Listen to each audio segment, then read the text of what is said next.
get started. So welcome to our commission meeting, and first item then is to review and approve our minutes from May 21st. That's in the packet as Sean gave us here. Do I have a motion? Make a motion to approve the minutes? I'll second it. Okay. All in support? Aye. Aye. Aye. I was taking this, I was not here. You weren't here? Okay, thanks, Nancy. All right, and we will move on to agenda item 2. So I'll hand that over to Julie and Linda. Pretty good. Do you want me to go? Yep. Okay. So the reason why you have these policies in front of you tonight is that library best practices indicate that we should review our policies. We should read them annually, and we should review them every 3 years. And so it's been, I think, at least 3 years since this collection development policy has been reviewed. So we're going to look over it because we've made some revisions to it. So just to make a point, the purpose of this policy, it's not a manual, it's a policy.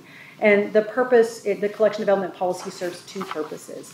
The first is to define the scope of the collection and the standards that guide our choices. So we're not just saying, oh, I like the look of that book, or I want this, or I don't want that. This policy guides our choices and helps us to make, professionally guided choices that are standardized. And the second is that it serves as a training document to staff to ensure that we have consistent practices. We know what the policy is, regarding self-published materials or materials that have a certain type of content, and that everyone is reading the same document and having their choices informed by the same document and receives training that way. So tonight we actually have 2 policies to review. And the shorter one is the one for patrons, and that one's only 2 pages. And it basically says the same thing that's in the staff policy, but it's a shorter version because there's a level, there's a granular level of detail in the staff policy that is not needed in the patron-facing policy. If someone were to ask, we could produce that. But this 2-page patron policy is actually posted on our website. So that patrons can look at it and they can understand, how does the library choose their materials? Why did they buy this? And so that's the first one. And then the second one, as I said, is the longer policy for staff. And so what we've done with these policies is we've sort of updated the language.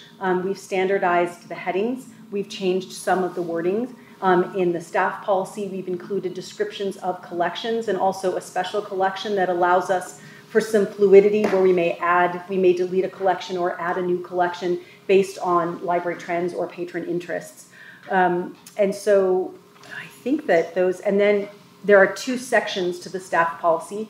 There is a collection development, which defines our philosophy, and then there's a collection maintenance that describes everything that we do from when we acquire the item to managing it, to taking care of it, to the end of the life of the item. And it just sets those policy out for staff so that they know what the expectations are of them and so they can behave in a consistent manner. So that's what's on the policies in front of you. And so my next question is, what questions do you have for me? Or do you have any? I read through it, just little things, and they're probably nothing, but like under materials are acquired according to the following criteria, and it lists content, including item's purpose, and then there's a statement in there, accuracy of the information. Who's the truth detector for that? So I think when we're looking for accuracy of the information, we're considering, so we look for, in the very beginning paragraph, it talks about how we want to have a broad collection. We want to represent both sides of any issue. When we're talking about accuracy, we're thinking about if information is correct or could be dangerous. For example, at one point when I was buying in the 600s, I had someone request that I purchase a book on how drinking turpentine could cure your ills. And I couldn't find any information about this other from this one particular source. And everything else that I did read said that drinking turpentine was dangerous. So I declined to purchase that book, not because there may have not been some validity to that claim, but I didn't feel that it was safe. Accuracy, we have a diabetes book for children that's 30 years old. Do I want to buy that book? is there something else I can buy? Do I maybe want to send a patron to a website, the American Pediatric Diabetes Association, to see if they could get more accurate information? So when we're talking about accurate, we're talking about information that would be clinically correct or up to date. I guess I agree with the up to date, but there's so much. I want to piggyback on correct. that. It's not the accuracy of we're saying that this is the truth. Like this political ideology is correct, as opposed to this political ideology. Whatever. Ideology. There you go. Can't even talk. It's that of that subject matter. Is this a credible source? Is it well edited? Is the publisher, legit? We're getting more and more AI produced things, and so it's really more that. Is it just written well, and are there, So who decides that? Yeah. the collection developer would research that. If they had questions, then they would talk to me, and we would discuss whether it isn't going to be a good fit or not. Because sometimes we'll need a topic to round out a collection. We need this information to be represented. So we do our best due diligence. We look at at trade publications, and we try to find an item. We purchase something, and the quality isn't there. Like we're just not like this. We see because I work in cataloging as well as digital resource management. I see a lot of things come in, and we'll be like, wow, and we'll bring it to the developer, and it's like, wow, that wasn't what I thought I was getting there. So we don't add it to the collection because the quality of the information is not there. It's not something we want to share with our patrons. So we're looking I for have one additional thought. Yeah.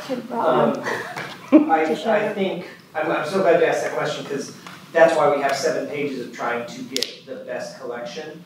There are some that it is clear that there is correct or incorrect information. I know computer science books age out quickly. In fact, I feel, Linda jump in here, but I feel like we have changed our philosophy on buying books about computer coding when we know that those are databases. But something like that is clearly outdated, antiquated, not a lot of subject to interpretation, that gives our collection developers a lot of black and white tools. When we get into the gray area, I think that's where we look to, like that's a nice little sort of yellow flag to say we should probably have several books that are different perspectives on a topic because the collection can be comprehensive, even though a particular book, a particular tilt, a particular read will contain varying levels of truth or varying levels of information. And so sometimes black and white, nice and easy. Sometimes it tells us we should probably have 15 or 20 biographies on this or 15 or 20 perspectives on this. And that is a tool that our collection developers can use.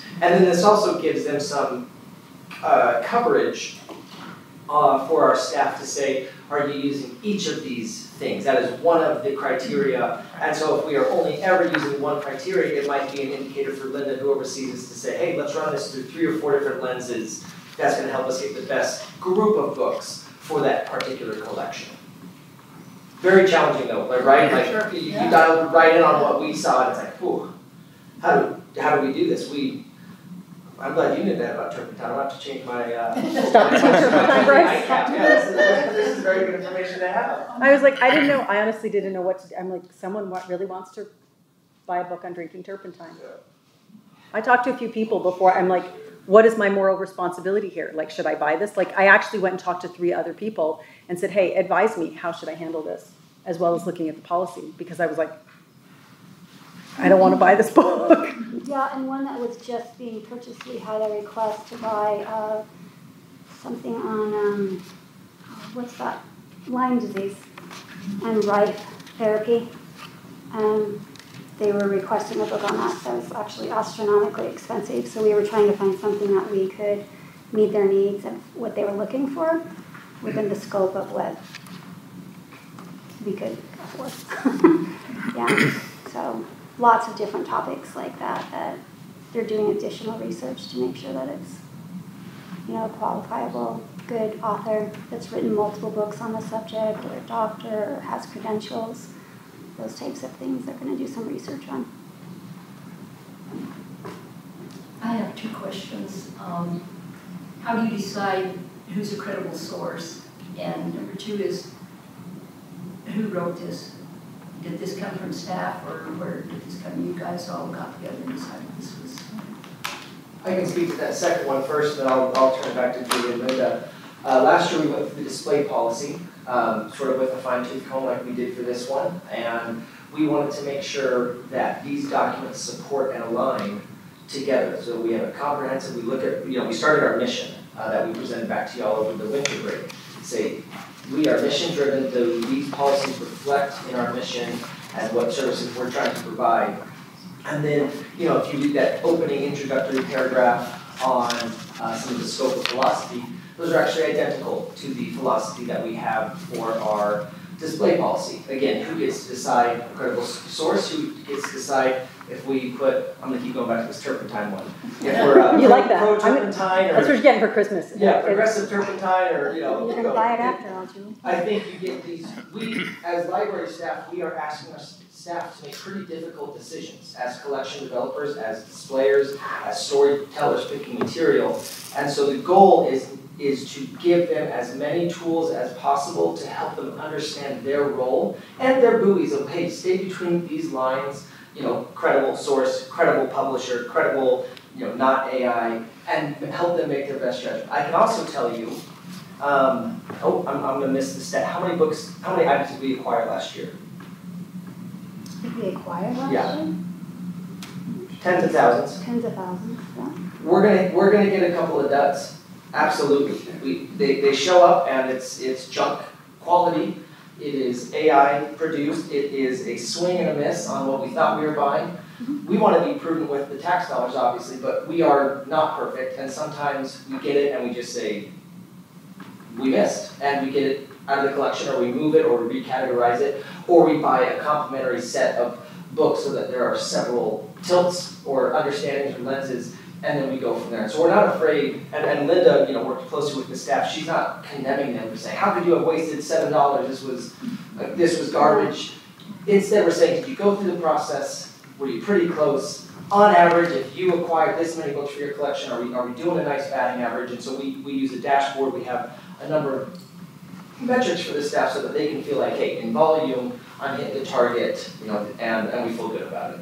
Yeah, there's lots of people, not just the collection developer, that book's going to go through the hands of before it's actually on the shelf. It's going to go through acquisitions, catalogers. Generally, when the catalogers go to catalog it, they're also doing additional research on who is this, what is this product.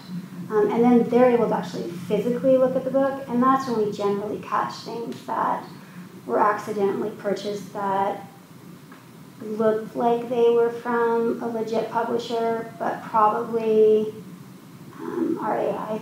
And I wish I brought one because I could show it to you, because as soon as you see it, you know it's like a book from 10 is this somebody's research paper that they you open it up and the formatting is wonky.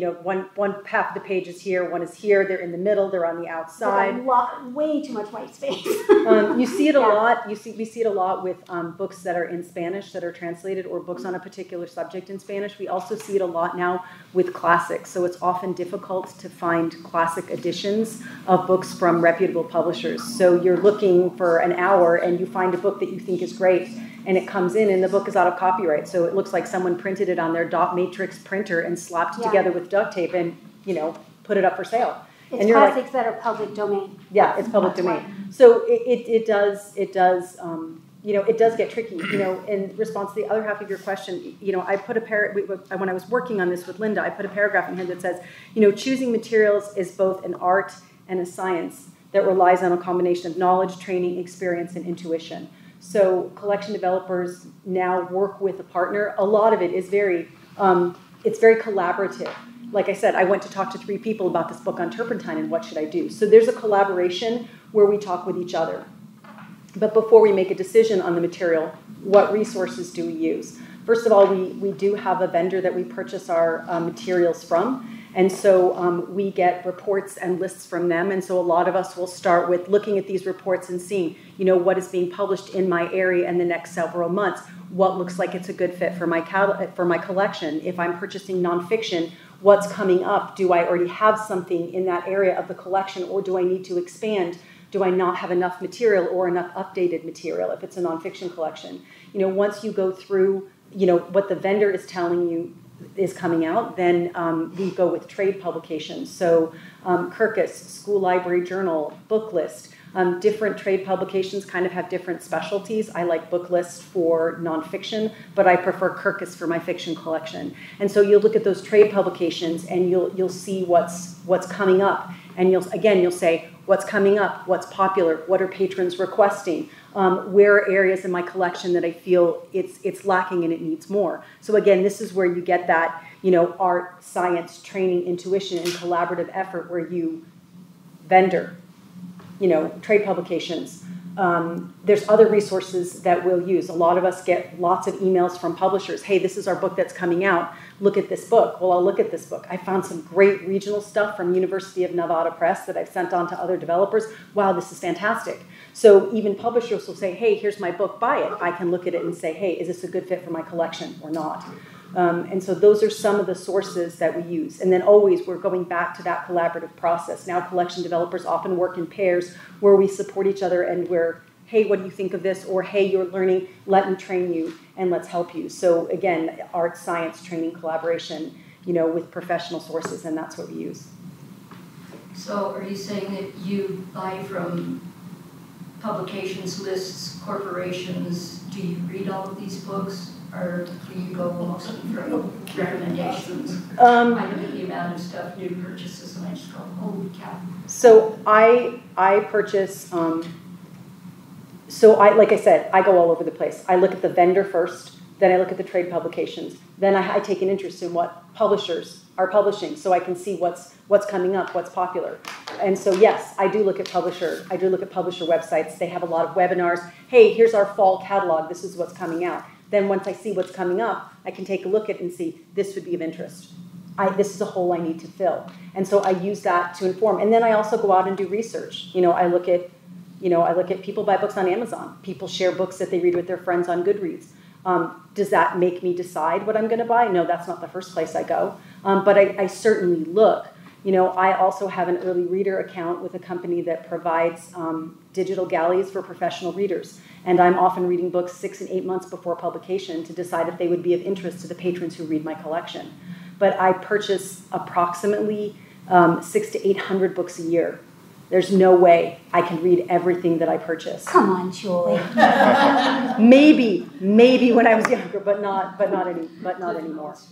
So, and I do try to say, oh, hey, this is a subgenre of the fiction collection that I purchase.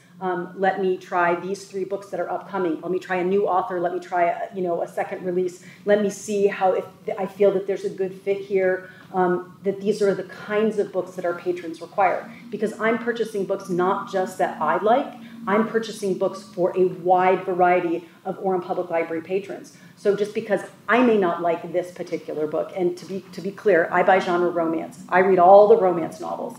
And so there might be something that I don't particularly care for. That doesn't really matter. I'm not buying books for me. I'm buying books for a wide variety of Orem Library patrons, and I need to make sure that I represent all of them in my purchasing choices. And that's where we talk about, that professionalism and that training. We're all trained. Everybody has a bias. I mean, raise your hand if you don't have a bias. But thank you. But everybody has a bias. Okay, so, we're all gonna, when I was in library school, that was one of the things that you have to always constantly be aware of your personal bias. It can be difficult to check it at the door. And sometimes I will look at a book and I will go to a colleague and I will say, I'm really struggling with this book. I've had 4 requests for it and I don't want to buy it. Why don't you want, and we talk through, what are all the benchmarks that we look for? This is a book that's requested by patrons whether I like it or not. Therefore, it meets the parameters that are listed in the collection development policy as far as quality, writing, editing, professional publishers. I will buy this book.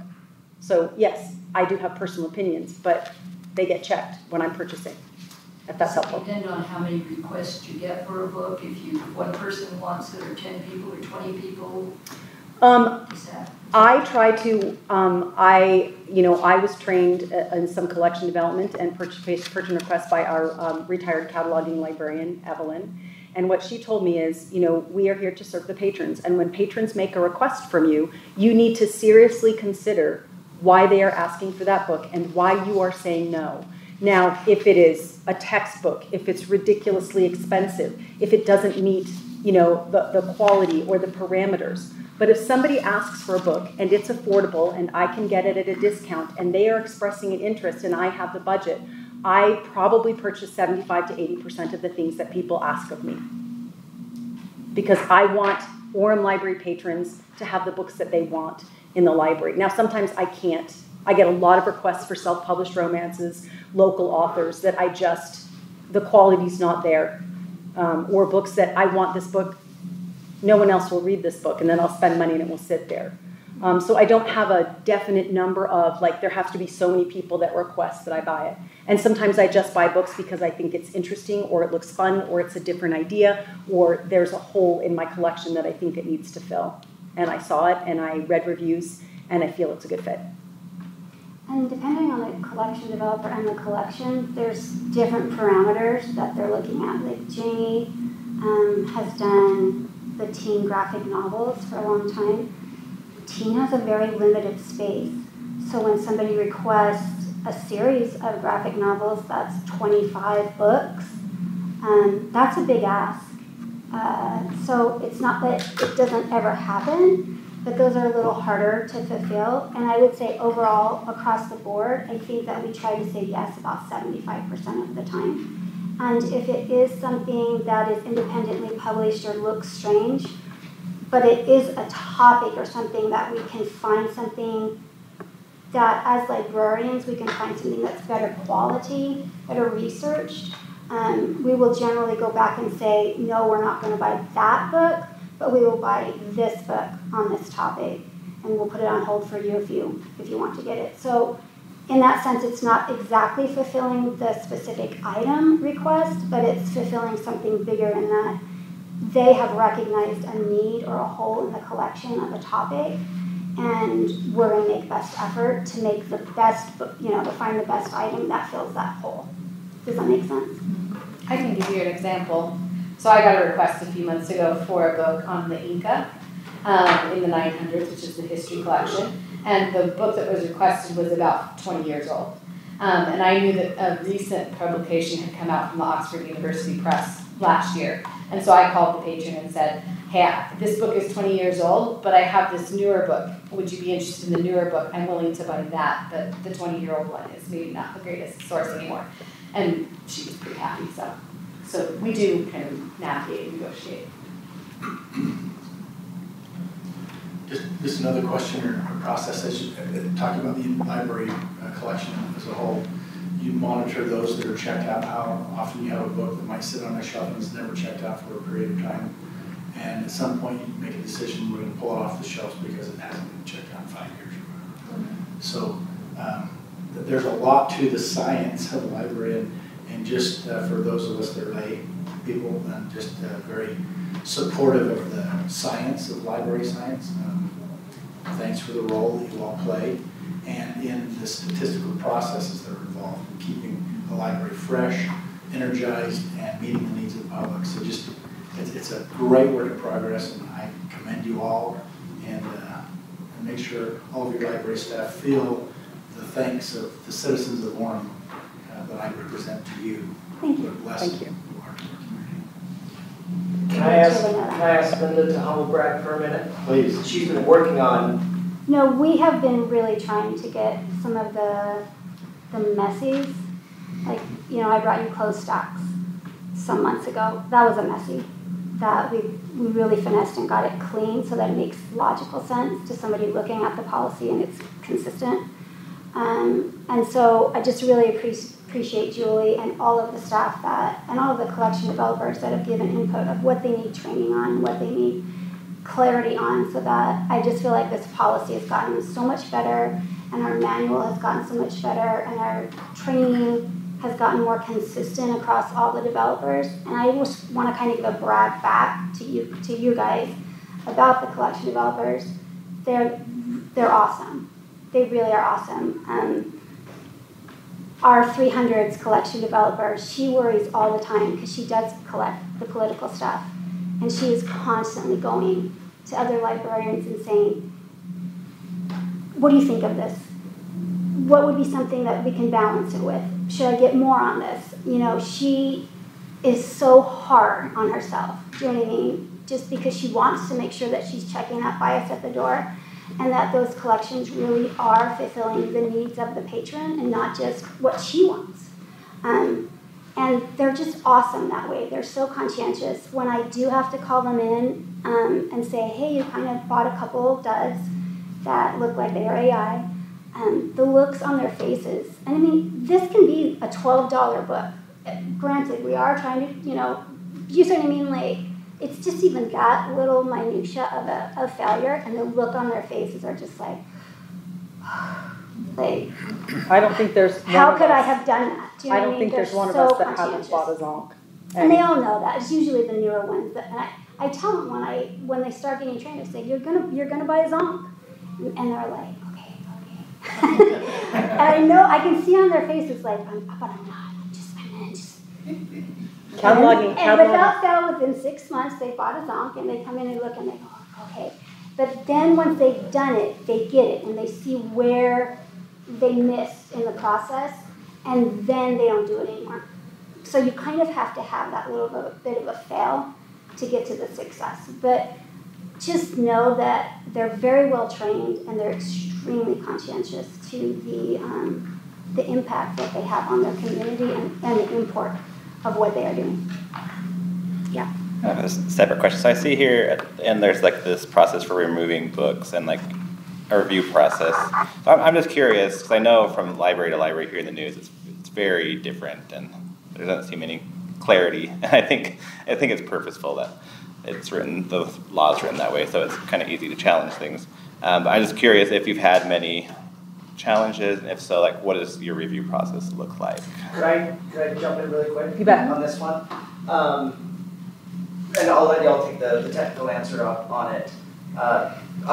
When I started coming from a lay person and diving into the library sciences a year and a half ago, I was far more concerned about weeding than collection development. We had really good checks around how we acquire and adding it in. And then on the weeding end, it was sort of like, well, when it's time, it's time. And I felt like that opened up a lot. So Linda jumped in when she started in her position a year ago, 9 months, about the end of last summer, and helped us sort of shore up the second half of the book. Yes, we bought it, what sticks around? What metrics are we using? And so I can let her talk about that process a little bit. The one other note I would add is the residents are an incredible partner for us. We have a form where they can ask us to add something to the collection. They have a form they can ask us to reassign or remove something from the collection. They put holds on books and on Overdrive and on Libby and all these places to let us know what they want. Julie was even telling me, you know, when we go and weed, we often weed in batches. You know, you're going through your romance collection, and so we had, and then when we weed them, it moves to the table to be sold a lot of the time. And so someone came and said, hey, are you being pressured to weed this collection? You know, they saw several items from one collection, and so the resident was ensuring, as a defender of the library, that our collection developers were A, working within policy, but B, had the ability to make those choices without pressure from administration or something like that. And so I love that as we're doing our processes, we're able to come back and say, no, this is how we're doing it. I just happen to be weeding that portion of the 300, something like that. But our residents, y'all, our council, our readers, our users are all like part of this process, and they give us really cool touch points and data so that no matter what the policy is, they're sort of like watching and using and being here, and it gives us really good stuff to say between. So with that being said, how do we consider weeding and how do we do the technical portion? I think part of the issue with the weeding, some clarity that we had to have when I started, was what type of library do we have? So I felt that a lot of the collection developers had the identity of what we aren't. We're not Provo, we're not a popular library. But they couldn't necessarily describe what we are.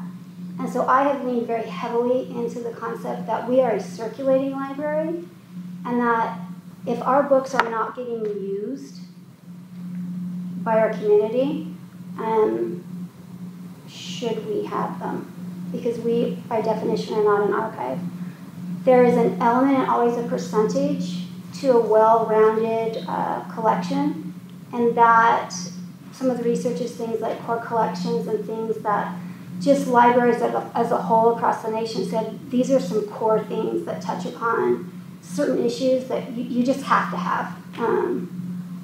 And so we follow that, but also we've just been really pushing to make sure that if stuff is not circulating, that is a very big message from our users. We don't want this offering. Because to me, the collection is the gift that the city gives to its community. It's a living, breathing gift. It's an offering. And if there's elements of that that are unwanted, that's where we clean to make sure that the gift is what they want. So that doesn't, by definition, fall under popular library, but it does fall under the needs, the necessities, the wants, the wishes of the user.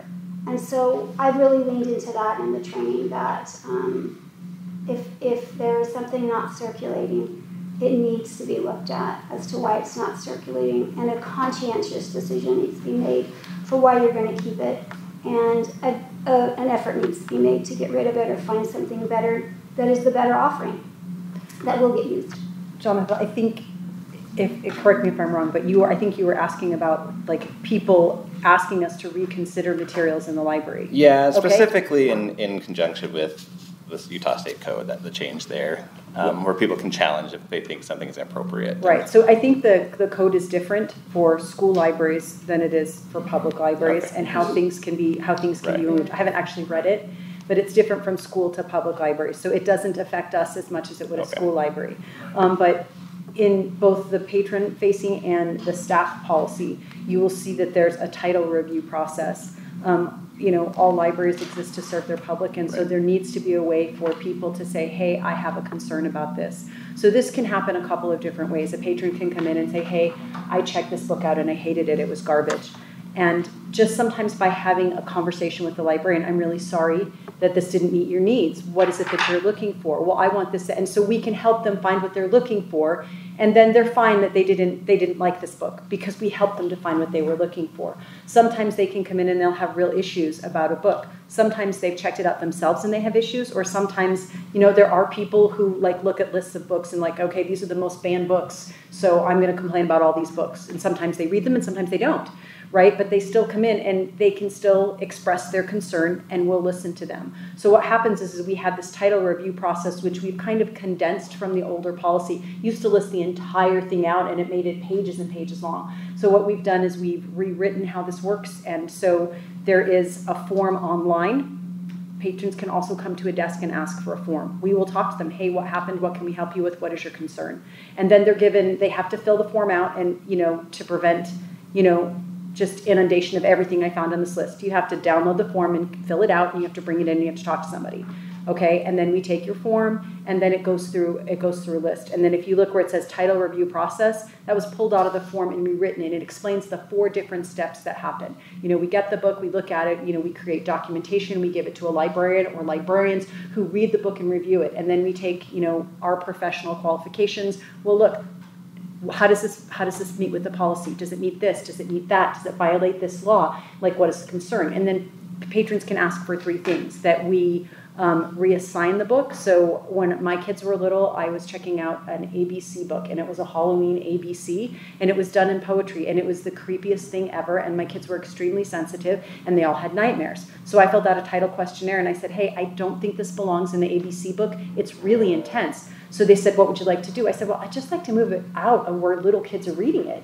And so they reassigned it to the poetry collection, which I thought was a great option. So removing books from the library isn't the only thing we do when you have, a concern. We can reassign them to a different collection, or if we look at it and find some serious concerns, then we can remove it. We'll look at it and say, what is this violating? Is this free speech? Is this diversity of content? Is it represented in other places? And so we use this title questionnaire, this title review process, to have conversations with patrons and take a deeper look at specific volumes or materials that might be of a concern, and decide if they meet the parameters for removal or reassignment.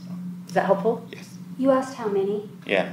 I've been here about 10 months in this and we've had 3. They were all children's books. They were requesting them to be moved into a more mature area of the library. The first step is to have the librarian of that area, so in this case the children's librarian and myself, review the book. That's the policy, that it's the 2 of us, but I will tell you, it's not the 2 of us. Lots of people look at it and give feedback, but those are the 2 that will write the decision that we email back to the patron that's asking about it. I would also say it's a very respectful process, because I really do try to tell my collection developers, you know, you can look at these people and say, oh, they're just a squeaky wheel, they're just causing a problem. I said, but they're your patron. Every one of our patrons is our patron, and we serve every single one, and we honor their requests and their feelings and their point of views the same. Nobody gets, do you know what I mean? Nobody gets picked on that way. So it's a very respectful process.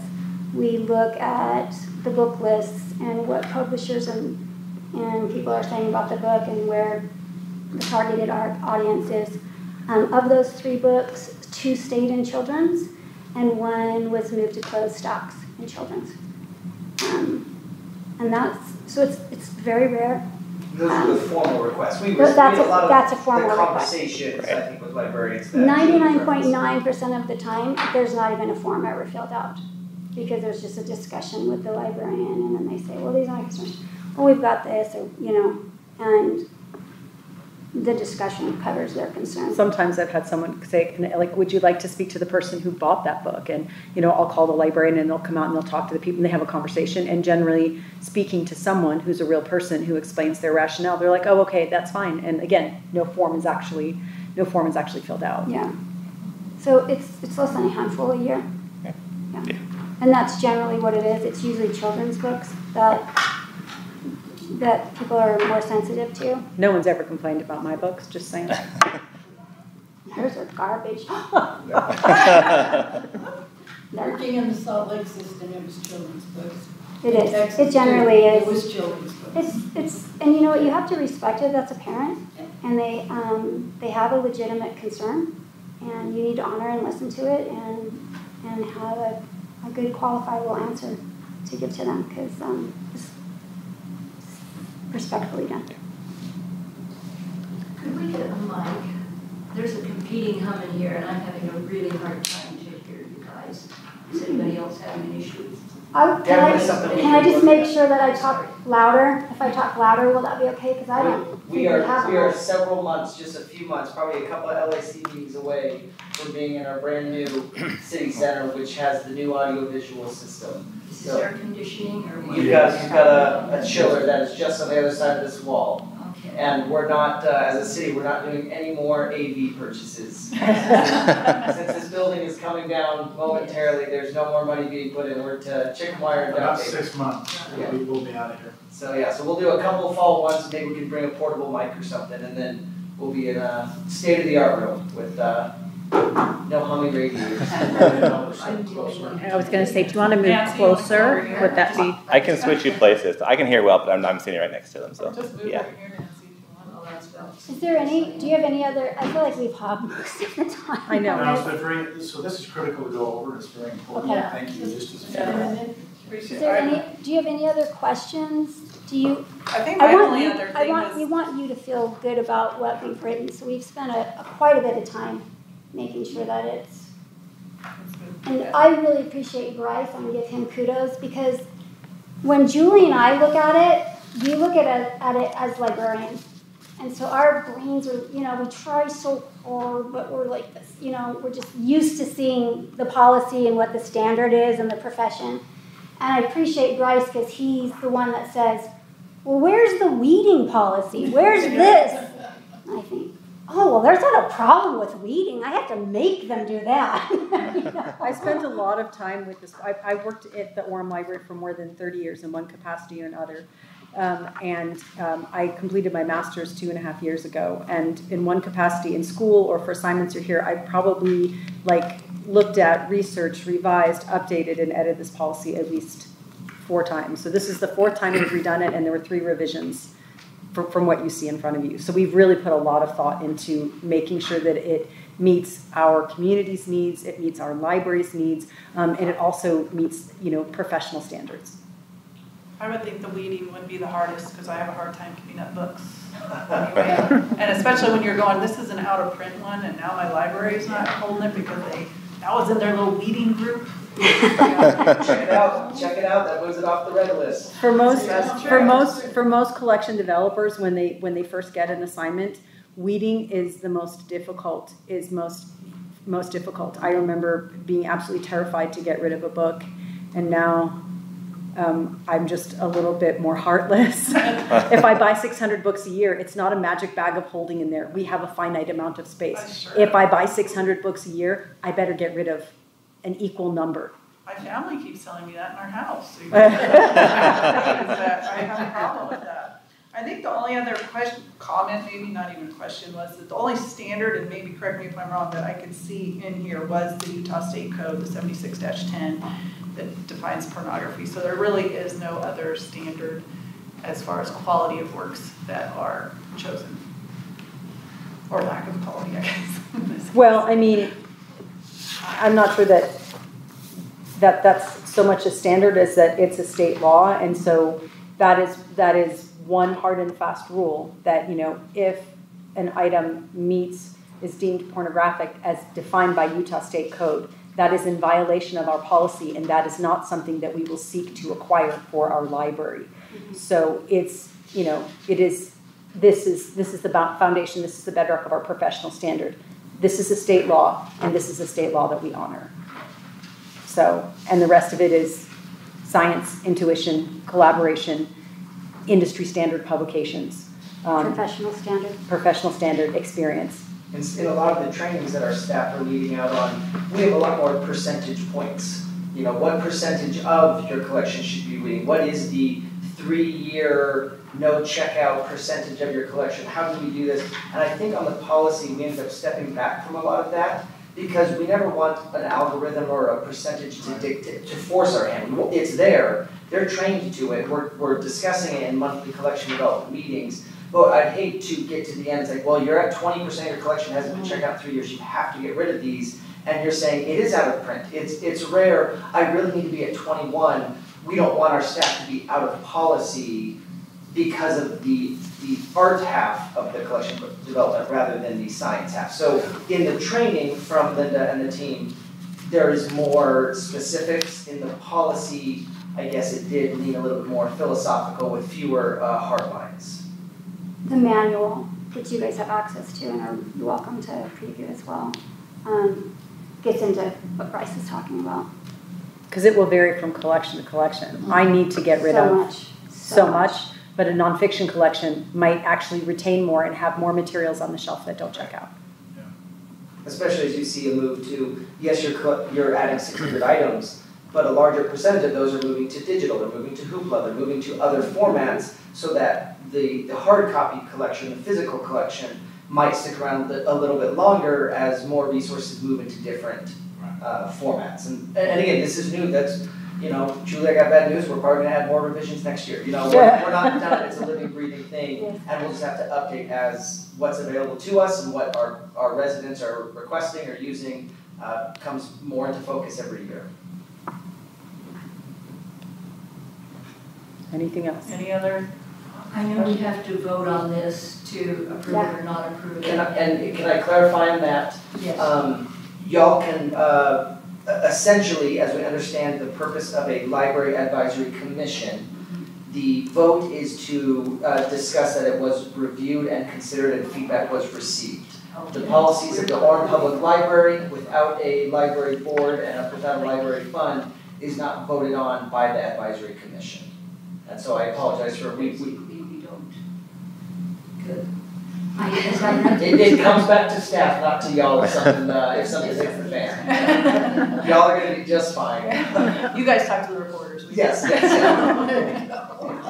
Great. Julie did a great job. We'll direct all questions. Thank you so much. I appreciate all your information. As I read through this, I'm new to all of this, and as I read through this, I have a little bit of concern, being a citizen, that the library is taxpayer funded. And as I read through this, to apply to the diverse needs and interests of everyone, that's not possible. You cannot be everything to everyone. And I think as a taxpayer funded business, you have a responsibility to the majority of the people of Orem to meet their needs, not a 1% diverse something here or here or here. That's my opinion. If that's not correct, I apologize, but that's my feeling on it. So I don't want you to somehow miss the mark by thinking you're not all encompassing and that you have to be. There is so much information available online. Anything you want to know, you can find online. You can go to Barnes & Noble. You can order from Amazon. So if that percentage that we might not be meeting is complaining, it is available. They still have freedom to read. But I don't know that it's your responsibility to provide everything for them. I appreciate that feedback. Yeah, that's good insight. Thank you. Thank you. Any other thoughts, comments? We appreciate all your hard work. Thank you very much. It was nice to read through this. So then, do I have a motion to approve that we had a nice discussion about this policy? That's perfect, yeah, honestly, yeah, that's Okay. perfect. Someone can say so moved. So moved. And then somebody can say Second? And somebody can say aye. I think we're good. And Katrina, just one note of business as well. If we were to ever have a member of the public, it is your deference if you would like to open up to public resident comment on a particular item or not. Okay. And so if we ever did have someone that wanted to come and discuss this, this really important issue, or maybe they had a book that they didn't like what Julie did on the escalation policy or something like that, it's your deference to invite them up for a 2 or 3 minute comment if they would like to participate. Okay. So That's good. I always understood this as an open meeting, but not open to comments. And that's people could fly on the wall. That is the default, but Okay. as chair, you'll have the opportunity to consider that. And typically, it's probably best to do it in advance. Sure. As Sharon sent out the agenda, say, I'd like to open up a 5-minute comment period, 10-minute comment period on item 4 or something like Okay. that. If people reach out. Yeah. Yeah, and like the early time when we were going through the display policy, there was people that showed up, and I think we always reserved like the time before, but they never actually took the time. So Yeah. Well, I feel like I would prefer it, not that I wouldn't prefer it in a council meeting, but this is the group that is probably the most involved, so I feel like the public comment would best be served here rather than the general meeting, but obviously wherever the residents would like to speak up. And these are the ones that would give the answer. You're trying to give the answer, but these are the ones Yeah, that give it. quickly forward that We're over. in the trenches. For sure. Okay, thank you. Okay, moving on to agenda 3, Bryce, on the tabletop games. Honestly, this is a perfect continuation of the conversation we had. We had a resident reach out with concerns about some of the programming that we were doing with our tweens and teens, specifically around the inclusion of Dungeons and Dragons, which is a tabletop game. It's a fantasy game where you take on different roles, and there are a number of quests and prompts and story structures that you can participate in, some of which are more intense or less intense, or some of which are rated, not even rated. Yeah, they are just more intense or more into the horror or what's a good word I'm looking for? Gory. Yeah, obviously we curate to our audience, and we understand that you can choose prompts that are much more appropriate for our groups. Right now we have Pokemon programming that comes up. And really in the teen space, this is something that's going to be coming up. It was requested that we discuss it as a group, the comfort level of the Library Advisory Commission. Do y'all have concerns, or the things you can represent back to us? Our staff understand the concerns, they understand age appropriateness, and they understand that we need to help attract teens to our facilities, that they can be here, that they can access the collection, and sometimes social programs are the best way to do that. So I committed to the resident that I'd bring it up here today and receive comment from y'all if you have any specific guidance or concerns. Isn't the D&D, don't they have 2 groups? They have an adult D&D and the tweens? Yes. So it seems like we're already kind of creating a separate safer place for the youth. And I think even for the adult, I don't think we would step into the occult, is what I was looking No. for. I couldn't think of the word. You really went gory. Yeah. Well, and I think this has like been going for like since D&D's been out. It's just like a somewhat misguided, like a misunderstanding of what the game is. Yeah. And I think, the bigger part is the rules are kind of pretty loose, and you can kind of customize it however you want to. So we may just have a teenager that has a more vivid and inappropriate imagination coming in with their character. I don't know that you can control that. Right. Because that's what it is. It's like you can just make up your own thing about who your person is and what they do. And so that's the part of it where you can't really control. I think overall the game is pretty tame, and like there's nothing that bad about it, unless, like I said, your imagination is taking you places that are inappropriate. Yeah. So, but you can't control like who's gonna come up with what. So. Thank you. Wonderful, great. And I think that's our commitment from our staff. They understand that. They understand our staff can act as guides to make sure that the games. I think you could set standards like these things are not appropriate. Like we know that like these are your characters and you're somewhat like really invested in them, but like these things are not appropriate in this setting. In this public setting. In this public setting, if you want to do it with your friend group at home, like that's, and your parents don't mind, like then we can't control that. So, Right. yeah. Well, maybe if there's a way, if someone in the group is consistently feeling uncomfortable, if there's a way that they can communicate, address that. hopefully with their parents first, but also then share that with the library so that, hey, there may be other kids that are also feeling uncomfortable, but they haven't been brave enough to come forward. And a conversation be had if they're with the person perhaps that's got the character that's scary or whatever. Yeah, and I think at some level there is like just a vein of people out there that find a lot of these things inappropriate, like including Pokemon. Yeah. Like some people think that's satanic. I've ran into people that think that too. So I think there's just, like I said, we have all different kinds of patrons, but there are just that strange, like even like anything, like even like Harry Potter and all the things. We have a Harry Potter event in September. Yeah. We have a witches ball activity in October. Or even just celebrating Halloween for some people Yes. is going to be too much. So yeah, Right. yeah. So I think, we will communicate to our staff to understand the public that we are serving and to understand their wants and needs and what they think would be appropriate. And we'll continue to sort of just monitor it, make sure that we're comfortable. And then on an individual basis with a teen or a parent, encourage those conversations. Great, thank you. Is that it for that? That was it for Oh, that. I saw games over from Linda, so I don't know where. Oh. That's not till number 5. Okay. All right, 4, discuss and prepare, that's you and I? or- That's you and I, so on September 17th, we have just a few minutes before the council. When I first started, we used to do one sort of longer presentation a year. The current iteration of the council, or the direction that we've received from our city manager, is we'll be in front of the council a couple of times a year. We were there for the beginning of summer reading. We had an invitation to the Orem Reads. We'll have our annual presentation. So we tried to go a little bit shorter and a little bit more succinct and a little bit more targeted on what we're there to present. It is a little bit for our members of our city council. It's also for the public that watch the city council. And so we just want to open it up. Katrina, you will have the opportunity to lead out on that presentation with myself or a member of our staff, however you'd like that to go.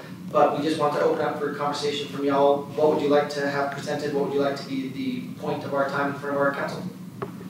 I would think the thing that's on the wall when you walk in. Throw those data positive point? Yeah, numbers. the annual report numbers. Yeah, the engagement from our community with the library and how this really is the heart of Orem. Well, just kind of, that would be my first thought.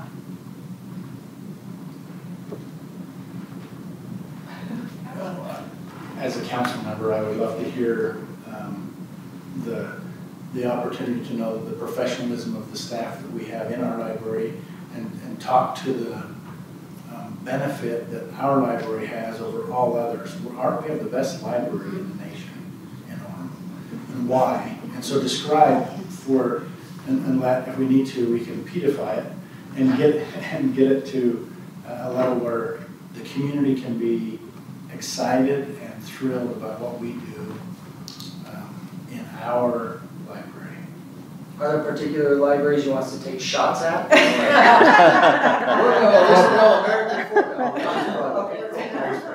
We'll find out, we'll find the right libraries to focus on. But anyway, just, so that would help the council understand the hard work. I mean, out of sight, out of mind for some, and they just need to know the work and the effort that our library and our librarians and our professional staff sacrifice every day to see that we have the best library in the nation. And, that kind of attitude. Well, I think the mission too, like, Right. Maybe you could do some interviews with, I think certain library employees are very visible. Mike at the library hall, Nathan in outreach, some of our fabulous programming staff, patrons will interact with more frequently. But do you know what an amazing resource we have in our lead cataloger and ILS manager, Shannon Montes de Oca? She's amazing, and she's really revolutionized a lot of the way that we make our catalog accessible to patrons. We have people with experience, we have people with credential degrees, and maybe you could choose a couple employees from different areas of the library, and you could do a short, pedofied, little interview, tell us yourself in a nutshell, and what is your experience? I like that. Here, what is your experience? What do you have to give to the patrons? I mean, I started working at the Orem Library when my second daughter, who just gave birth to her fourth child today, I was reading her stories. I had to get that in there.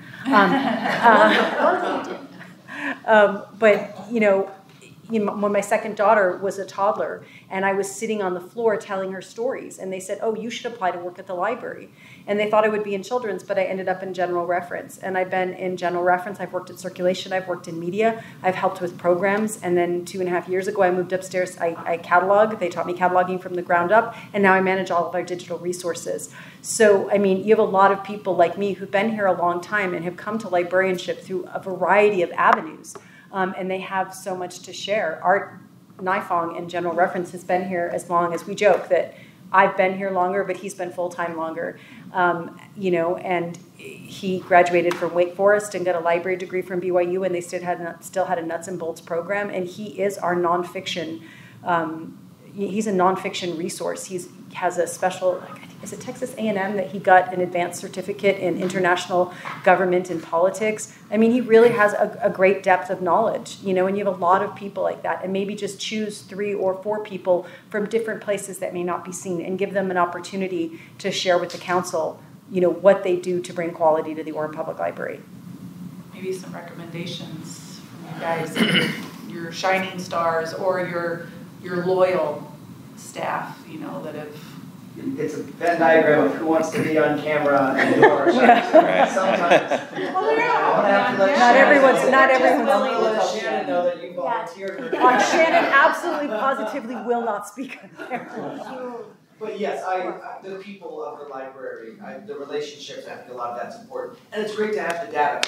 The data speaks to the scope and the impact. Right. But then to partner that with either a patron story, remind me the name of our patron that read 100 books Lisa. Lisa, she was a social media focus over the spring. Her returning to recreational reading as an adult, and it was a very popular social media. Maybe we could do that on the staff side as well. So we'll start there. It's a quick hit presentation. We will be approaching Orem Reads, which is in October, and this is on September 17th. Would it be okay if we do a quick teaser and invitation to participate for that? And then that'll probably be our time. So we'll go from there. If y'all have any other ideas, please email Sharon or myself, and we'll be glad to see what we can do to incorporate it. Katrina Sharon will work on the presentation itself and then send that out to you and I and make sure we feel comfortable and good to go. And just a reminder, that'll take place of our September meeting, because it's on that night that we would normally meet. Okay. Do we ever get any patron feedback or quotes, either just at events or just for social media? I don't know if that's something you could add in there. When we did our spring community impact survey, when we had the 500 responses, that was chock full. And so we did a standalone presentation on that in a work session. But we have hundreds more that we sort of held back that I feel are evergreen quotes. We could apply those. Right. I know Megan Pay, who's one of our programmers, regularly does feedback and gets those quotes as well.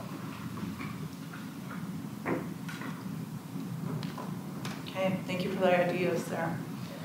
We'll move on now to Linda, agenda number 5 there. Okay. PERC update. This is our PERC project, and this has been the funnest headache. And really quick, is everyone familiar with anyone not familiar with PERC collection? The Parent Education Resource Center in the basement. So Bryce came probably about 9 months ago and said, let's get the community consistency that when they come to the library, they have access to the same things every time they're in the library. So he wanted, the experienced library to be a part of that consistency. So we are acquiring PERC. And so this has just somewhat avalanched us acquiring things, the library of things. And there is a lot to consider when you're acquiring things as opposed to, traditional media and books. So we have been starting to pull carts. One of our SCERA staff is actually the president of PERC. And so she has been pulling carts and bringing them up to one of our really awesome processor menders who does preps games and things like that. And she has been going through these items that come looking like this from PERC and making decisions about how can we circulate this. And if we can't circulate it, if we can, she turns it into this. So she takes the items out of here. She's putting in things in here. She's figuring aesthetic ways to put content lists that we won't lose, because now this is a closed zipper, with the lock thing here. This has an RFID tag. I have a little caterpillar, which Sharon said, please don't bring that, because it has buttons and it's noisy. But she had put it in the pile of things that we were going to acquire, and then she brought it to me. She goes, there's no place to put an RFID tag on, and they don't do well if you bend them. So then it was in the rejection pile. So it's just been an interesting process to figure out what can we keep, what will we, if we reject this, will it be something that we could purchase anew, and then figure out a way to circulate it. And speaking of Shannon, our catalog and ILS librarian extraordinaire, she has basically created an entire system to catalog these items. She uploaded all the items from the PERC, which was a separate ILS system, into our system, has hidden them so you cannot see them, so that if we acquire them, we can make the item active with the appropriate spine label and a new barcode, because we don't use their barcodes for ours, and all of that. So we update that. Otherwise, we'll get rid of it, or it will keep it inactive until we purchase a comparable item that we would use that for.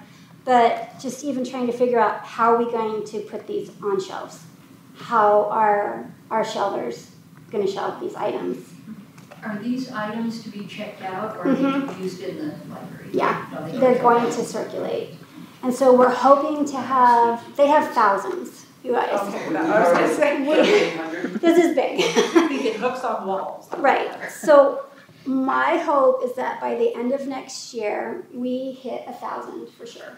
But I'm hoping by September to have a couple hundred to a few hundred, so that we can advertise that we are PERC and they can start checking out from us. And then PERC will officially close, is it in January? Around January, when their contract will end, and that flip will happen for sure. You will see these items in the storytelling wing on those walls, and we did that with the intent of some items will be behind the cabinetry, so that they're not quite so accessible to little hands, but still, accessible to parents that are trying to find games and toys and dolls and I don't know, just all kinds of stuff. Yeah, the cloth globe. We had a conversation about the cloth globe so today. many discussions of how do we wash that? Is this sanitary? Just things like that. But so I say it's a headache, and there's a lot of things to it, and I've messed up beautifully and royally many times because it also is probably such a huge project that everybody has a little piece to it, and so it's like, oh, I forgot, and here's your next, and oh, we needed to get, and so that's been fun, challenging, but really actually rewarding. Because when I see this, and I see cupboards getting filled, and us getting ready to move the storybook collection, which one of the children's librarians she's just gone to town to really clean up the storytelling collection, which is part of our heritage. We want to still honor that collection, put it in a good location, but then use that space. Do this in a cost-effective way, using the shelving and the space that we have.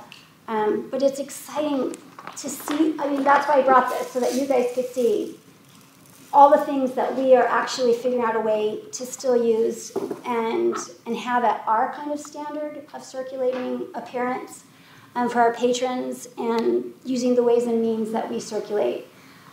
Still going to be an adventure to train shelvers, train circulation staff, train maintenance staff on how do we upkeep this, who is the collection developer that the majority of this will fall to in a year and a half. Right now there's a lot of cooks in the kitchen, so to speak, but worth it. We're really excited about the end result and what this will mean to the parents and our young patrons. So anyways, just wanted to let you know where we're at with that. Getting to yes, as Bryce often says, has been the goal of this project. Okay, if we can't do it this way, where's the tweak? What do we have to do? Because we want to get to yes, as many things as we can in that collection. How was PERC able to make it work? Well, They didn't catalog. this is how PERC made it work. And so we can't necessarily have certain things circulate because it's the time and the logistics of having a CERC staff be able to, does this game have to be played with these 180 cards? Can 7 of these cards get lost and we can still play this game? It's questions like that, Nancy, that you have to ask yourself, because after about 5 circulations, if you've spent $75 and 3 of the cards are gone, can we make them and keep that circulating, or is it gone? So decisions like that of how much are we going to invest, per item, how long, what does death look like for this? We know what a book death looks like. That's pretty obvious to us after all this time. But I don't know what a game death looks like. Is it just container? Do we look at the contents? Can we still prolong its life by some type of maintenance means? Can we train our staff to be able to use this, in PERC, they don't have content lists.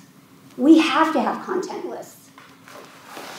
Our circulation staff has to know what was supposed to be in that before we put it back on the shelf. So the prior PERC, they could bring that back and it could be missing every necessary connector. Well, they would look at it, and also because they're only circulating PERC items. So they're only using volunteers, whereas we're using paid staff, and we have thousands of other items that we're already having circulation staff have to damage check and look at. So how do we add this in a functioning, economical way that would work without having to do we hire 10 more CERC staff to facilitate this collection? Well, that's not Bryce didn't say that was in the purview of what I'm allowed to do. So, Can we tap those volunteers? Scope, yeah. Can we still tap those previous volunteers? Yeah, we're trying to tap those volunteers to actually come and do interactive programming and events after story times. That they're actually there to help promote the collection for us, and they're excited about that. But that's a great idea. Just so you know, we are really big on volunteers right now. Nathan has taken over volunteers, and he's got descriptions online, and I would say the last 6 weeks we have gotten so many volunteers. So That's a great idea. I think I'm going to add that to a volunteer job description and see if we can get some people to do that. Genius. So See, this is how it works. We just keep discussing it and getting to yes. So this is probably something that's like down the line, but do you ever envision like taking donations, like the book donations, but for things like that would fit in PERC? Like, and PERC does take donations, yeah. and they use them. They have storage area to be able to kind of catalog things for repairs. So if a game has missing pieces, they can possibly pull them from the other games. So we're looking at where do we put this? Because as you start to process items like this, your shelves where you just had book covers and the plastic overlay for the books and stamps and things like that suddenly start getting filled up with backpacks and 17 sizes of bags, and all of that. So our inventory of what we need to process items can, get astronomical. So we're trying to finesse how do we keep this within a manageable scope, but get to yes. Yeah. Yeah, I'm just thinking because my kids are aging out of a lot of things. And it's Right. like, what do we do with all this stuff? The short answer is yes. Okay. I think that we will get to a point where we start taking. That's actually difficult. That's difficult because we still are sometimes I feel like we're on the fence with our donations even right now. It's like, that's a time suck. But you know what I mean? Even with the games as we've done. Right. And puzzles, and people said, do you want those items? Right now we're saying no, but I think we might get there as we can facilitate an organized way to store those extra items. Yeah. So, sorry to take so much time. Why did you decide to take this on if it was working for her? I can test that one. Yeah. They were volunteer-based, and they used to be open 70 hours. They used to be funded by grants through the state or through the school districts. All funding has gone away, and they were doing a wonderful job with the staff that they had, but they would only be able to be open a couple of hours a week at this point. And so our patrons couldn't get access to the thousands of items that they had down there. And so we got to the point where we said if part of our mission is collection access, we need to make it available. And to make it available, it needs to be out and it needs to be open when we're open. And so they were excited to get the collection to us to get it out and open with all of our professional staff. And it is well used? It is. PERC is beloved. And again, 30 years ago, several libraries and community center, the PERC was thriving in the school districts and all of that. With the funding going away, it has dwindled down. We are the final PERC, but I think it's a beloved collection. So this is a chance to really think outside the box of what PERC means and make sure that these resources, even though it has changed, stay available to our residents. I'm hoping it gets bigger, the Library of Things. It's a trend in libraries. People have gardening tools and art supplies and all kinds of stuff that they're circulating, musical instruments, which is part of PERC as well. So our media librarian will be looking at musical instruments and contributing there, and there'll be some noisy children in the corner with noisy toys, and that will add a interesting, experience that we have not had. We don't, honestly, and I just said to Sharon today, I said, for our read-along things, we have a thing that says you have to supply the battery. Well, these are all weird shaped batteries, and that's very inconvenient to people. So do we provide the battery? So just every day, a new question of how we're going to do it. But it's, like I said, it's an exciting headache. Katrina, I want to be respectful of y'all's time at 7:15. If we're able to, at your direction, I'd love to make sure we cover 6 and 7. We might be able to table 8 to a future meeting. We can do all of them tonight as well. I just didn't want to take up any more of y'all's time than you were prepared to spend tonight with us. So I'll defer back to you for 6, 7, 8, 9, 10. I apologize that we were so hopeful in our agenda items tonight. Anyone have conflicts tonight? Let's do it. Let's proceed. We'll then, hustle yeah. it.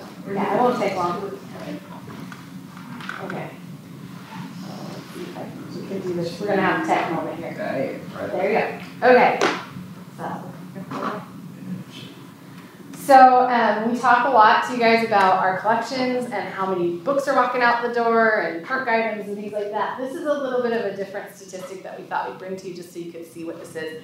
So in general reference, which covers the south wing of the library, after COVID, we decided we wanted to get more of a sense of how we were recovering from that, how people were coming in and using our space on a regular basis. So our staff aims to walk around once an hour and write down how many people are actually sitting at tables and in our space, using our space. And so you can see 2022 was our first year of doing this. They walked around every hour. This was also to give us a sense of where our busy hours versus our non-busy hours, kind of how we're just doing. So 2022 we were still kind of recovering. That was, if my memory serves, we had kind of finally returned to all the furniture was out on the floor, everything was back open again, all the services were available. 2023, we increased in terms of the use of our space and how people were coming in, so you can see those numbers shot up. And then we've gotten through the first half of 2024, so we thought we'd give you the sense of we are busier every year. We just keep growing in terms of how busy we are, how many people are coming in, using our space, looking for study space, workspace. With remote working, this probably contributes to it. And that means that our staff is interacting with our patrons more and more and more as we move through the years. And so we just thought we'd let you see these interesting numbers of how this kind of is going. And even though this is numbers and lines and they're colorful and all that, it's important, I think, to remember there are people behind the lines. This is the community coming in, and so it's also important to remember that we're not just a book depository, we are a public place. We are a space that people come in and use on a regular basis. So we just thought we'd share that with you. And all the hard work of our staff walking around, literally counting heads. They just need the clickers, right? Yep. Yes, yeah, I might get those for them. Do you have other data behind, like, so it seems like in each year, like for some reason March is a heavier traffic month. March is consistently one of our highest used months. And we don't have specific reasons why, other than it's right around, with the universities, it's around midterms and things like that. The school years definitely affect this. If we go back to this tab, you can kind of see that May is when graduations happen, and it dips sometimes in those months. And then we get into the summer, and it kind of comes a little back up sometimes. And things. So the school year affects this, the weather affects this. March is a rainy month, so people are coming in. And Jamie, to clarify, does not show our children's library This numbers. does not show our children's. So you might think, oh, I thought the summer would be way busier. Yes. This is adult. Just the adult. The south wing. Yes, this is just the south wing, which I oversaw as the general reference librarian. So that's, I didn't feel I had the power to make the children's people count. In that role, but maybe now we'll get that going as well. But it's just it's a fun statistic to see, and there are different breakdowns of each day of the week and which months were really busy. You can see April, actually Mondays are busier. And then if you come down, you can see the daily trends, which days were most busy, and then months in there. And so 2023 or March, I haven't changed the numbers. This is actually 2024. March was busiest so far in those months, and then we kind of aggregate those and compare things. So just kind of fun to see how people are using the library, not just to come and get things and take them home, but actually come and stay and use our space and use it for whatever they need. Studying, chatting, relaxing, all kinds of uses that are kind of represented there. Okay, the next one, sorry, do I need to? You can announce the next one. Oh, number 7, summer reading kickoff by Jamie and the escape. 7 would have said I wouldn't take long. Just to give you a sense, we introduced summer reading, invited you all to the opening, and so we thought we'd give you the heads up of how it's going. We are just over 2 weeks out of the end of the marathon, which is the 2 months of summer reading, and it's going fantastically. We are so excited about how it's going. We had approximately about 900 people attend that kickoff event. And on the first day of summer reading, we had 1,000 patrons register on our Beanstack program to do the program. After that, we went up and we currently have 3,124 patrons registered to do the summer reading program. That is an increase of 495 patrons over last year, so almost 500 have increased from 2023. As of today, July 16th, just over half of that number, so 3,124, just over half of them have completed the program and gotten all the way through the challenge that was set. And our attendance at programs has increased across the board. Every program that we've done, all the sword play, demonstration, the movie screenings, the winter party, there's all kinds of things that have been going on. Every single one of them has had higher attendance this year over last year, so we're super excited about that. And our big one right now that's running, the escape room, is running for 4 days. It filled up in terms of registration in 2 hours. And it was so popular, and we had so many calls coming in about, can I still register, that we were added a day, and we were grateful that we were able to add a day to that escape room and extend it. That means that we have about 110 families that have been able to go through that. And so a family, 4 to 6 people is generally kind of the average that we're getting in there. And we've also been able to accommodate some walk-ins every day. So we have quite a few families in the community that have been able to participate in that. And we are just getting oodles and loads of positive feedback from everybody. The team has done an incredible job. So we invite you, this is the end of my spiel, to come and see the incredible job that they're doing. If you're interested in the escape room and seeing what that is, it's running today, tomorrow, and Thursday. And you're more than welcome to pop in, kind of take a look around, see what it's like. From 9 to 10, it's not open to the public yet, so you can come and kind of wander through and see that. If you want to come while the public is in and families are going through, today and tomorrow it's open until from 10 a.m. to 8 p.m. And then on Thursday it's 10 to 4. And you're more than welcome to drop in at any time. Let them know you're coming from the Library Advisory Commission and that you just want to take a look. I highly recommend going and seeing the beautiful gold wall that I helped create. I'm bringing my kids on Thursday, so I won't take a sneak peek today. Okay. Dad, how are you getting all the clues so fast? Yeah. Let's go this way. We say at my house, cheaters never prosper. Yeah. But I got to see the setup, a little bit of it, and the creativity that went into it, and the problem solving in the moment. Anybody who's ever done a big event knows you have it planned out, you have it mapped out, and then you get there and you go, this doesn't stick to this wall. How do we do this? And they are just incredible, so I applaud them. Thanks, Jamie. You're welcome. Okay, Mike, tell us about the SCERA. All right. So last time I believe we talked a little bit about how Library Hall, we're working on building out a schedule of events, different types of performing arts, ticketed, some free shows. Obviously, library programming will continue, but this is kind of a different thing. This is something that we're starting, we're still working on some branding on how to differentiate, but more in the performing arts arena.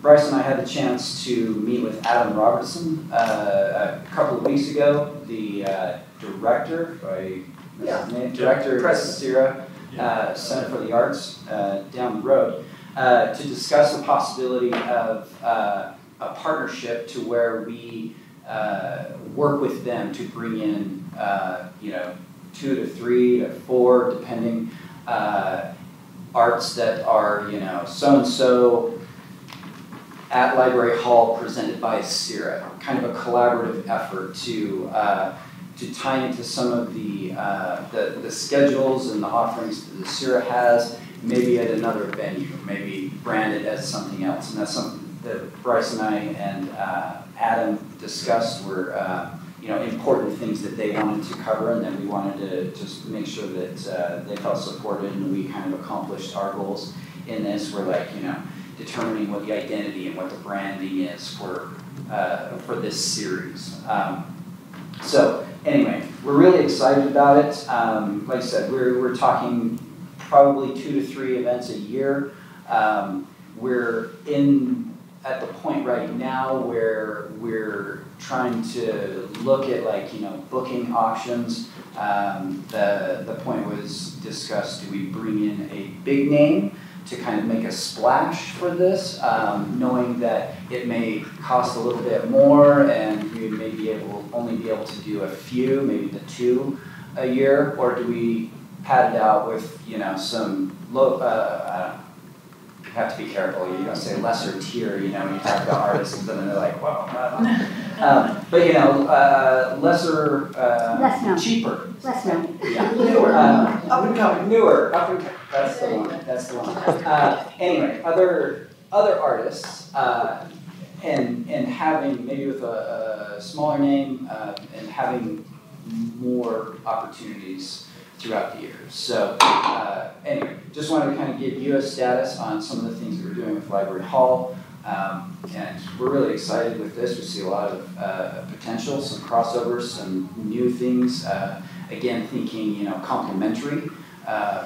All of the art venues that I've been in discussion with, from Covey Center to the Norda, up to the Eccles, to Ogden, they're all talking about how they want to be supportive of each other, and we all rise, so we're complementing. It's been a great group network so far, and that's the type of collaboration that we're looking for with the SCERA, and they seem super excited too. It's anyway, we're looking forward to this opportunity.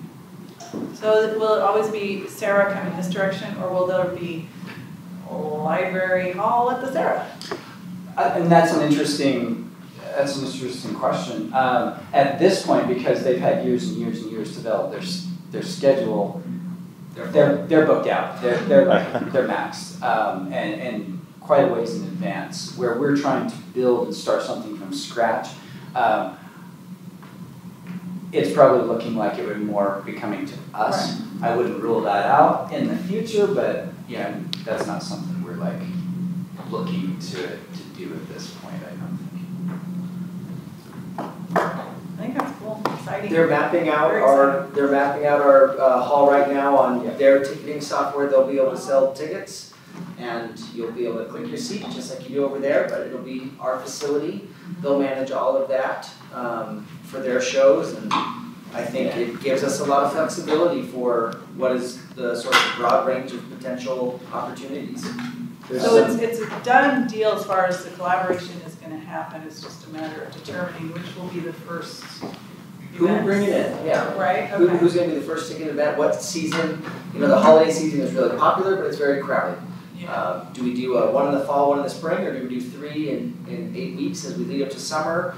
We don't want to do anything in the summer because they already have 2 venues, and there's a lot going on in the summer. So sort of the logistics right now of who and when, but I think both entities are pretty excited about it. Yeah, we're working out, obviously, some technical issues like what systems they have, what they bring in, contract out, I guess, and just rent gear for, because the point was made, it's a different setup from a band or a musical event to a theatrical event. All of your backline is different, and so how that works with us, who staffs what, box office, cuts, arrangement, the boring stuff, right? We just want to see the band. Yeah. Working that out, and we'll keep you posted. I think it's Would you exciting. be able to do plays, musicals, plays, individuals? I mean, I won't rule it out. To be quite honest, that's probably not one of our strengths. We don't have a fly system in our center. Stage, you cover Yeah. it. And a lot of theatrical productions need a fly where they can raise and lower rigging above the stage. The availability and the schedule, ours being used for library, city events, our schedule's pretty packed. Theatrical productions usually want to come in and set up for a week at least to rehearse, and then have 4 days worth of performances. So. We're losing the Hale Theater, I thought maybe. Yeah, won't rule it out, because if we can make it work, that'd be cool. But Yeah. While they have a 3-week run of a theatrical production, we want a one-off concert night. That's how we can sort of support one another. you know, if that's the date that works for the tour that's coming through, they could still be a part of it with us. Encore performance or something like that. All right, thank you, Mike. Hey, but Any other points of discussion? I just had one. This is like more about our different terms. This is like 3-year terms that we serve on. So I think Karina, Matthew, and I are like probably by the end of the year, or like first part of next year, that'll be our time. It's like I just know, curious about the process. Maybe this is a question for Chris, like of like if we want to stay on or if we're just done. I don't know how it works. So If you'll just let me know what your interest is. If you want to stay on, be renewed. Okay. Or if you don't, then if you have suggestions of who you feel possibly, friends of yours that could. And then we'll open it up to the public and have them submit basically applications, resumes, and then that's reviewed by library and by council. And then a recommendation will be made by the majority of the council in order to be approved and then put on the commission. That's kind of a process. All right. We're doing it ongoing in every one of the commissions, so I'm on 3 or 4, and that's how we feel almost. Yeah. Sharon keeps track of your dates, so she'll let you know, a month or 2 or 3 prior to that, so we don't accidentally miss it. And then you show up and there's no more name tag. We're replacing that now. So. Yeah, just by the wall. Yeah. I'll be that member of the public. Yeah. So we can make sure that you're aware of that. There's a couple of things, I think it's a standard 1 renewal, and then you are done. But we'll make sure you're in touch, and then Councilmember Kilpack, and I think it's by recommendation to the mayor from the council member. We can provide options, but really we look to our council for that. And the mayor always, whatever the council member recommends to the mayor, then that's what they go with. And the whole entire council votes, and then you're on. Sorry, yeah, I just bring it up because I'm starting a new job next week and it's in Salt Lake, so it might be a little harder to make these meetings. So Exactly. yeah, so it might be a natural time just to, Perfect. yeah. Congratulations. Serve at my Yes. thanks. So, Appreciate it. yeah. Okay, if there's nothing else, do I have a motion to adjourn? Motion to adjourn? Second? I second it. All in favor? Aye. Okay, motion adjourned, thank you all. Anybody would say